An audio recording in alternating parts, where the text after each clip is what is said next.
Hi guys, welcome to Graceful Beauty. My name is Sherry and today is part 2 of the Too Faced Natural Matte Eyeshadow Palette. This is the newer version that just recently came out. These are all matte eyeshadows and I've shown you the colors, but I'm going to go over all of the swatches and do a quick get ready with me to show you how easy these are to apply. As I've mentioned before, I am not a makeup artist by any means, but I really love makeup and I need eyeshadows that are so easy to blend that honestly I could do them blindfolded. Sometimes I'm heavy-handed, sometimes I just blend it wrong, and these eyeshadows, they just blend in so effortlessly. So these eyeshadows are great for, of course, experts, but for beginners, for mature eyes, I have hooded eyes, so this is some of the best formulation that I've ever found, and this new improved version is even much better than the original natural matte palette.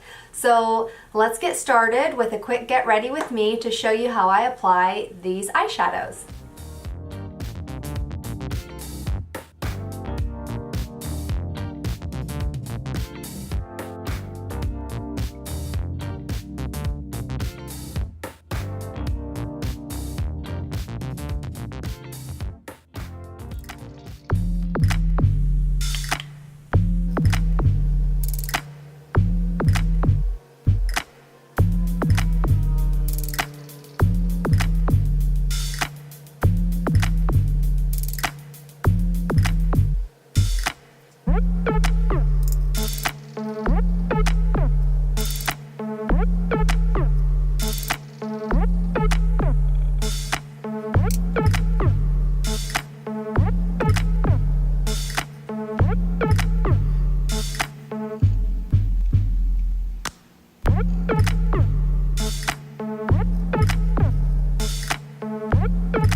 I hope you liked today's video. If you did like this video, give it a thumbs up and leave me a comment down below. Also, if you would like to subscribe, you can do so by clicking the subscribe button or my face at the end of this video. You can subscribe. And if you want to get notified of when I do post a video, if you click the little bell, you'll receive an email each time I post a video. Thank you so much for watching, and I hope you guys have an awesome day.